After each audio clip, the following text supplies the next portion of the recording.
Marion County deputies shot and killed a man after he pulled the trigger on one of their four-legged colleagues. TV20's Hawa Ezel tells us exactly how the K-9 officer is doing tonight.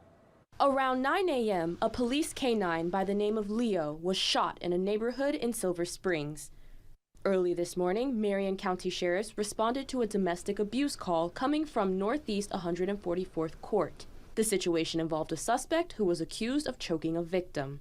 Sheriffs say the suspect shot at them from the backyard, injuring K-9 officer Leo in the process. Deputies returned fire, shooting the suspect, who was then rushed to the hospital.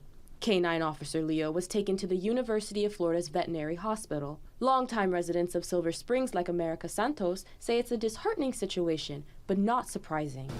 It was shocking, scary, but also not very surprising, unfortunately. She also says that apart from shootings and domestic violence, she's seen an increase in addiction. Well, there's just been a lot of crime around here. There's a lot of drug use, and yeah, it's just, things will always escalate to that, unfortunately. The suspect, who we know was a male, was pronounced dead at the hospital. The Florida Department of Law Enforcement will continue to investigate the shooting. Marion County sheriffs tell TV20 that Leo is currently stable with great vitals, but it'll be a long road ahead. Reporting in Silver Springs, Hawa Ezel, TV20 News.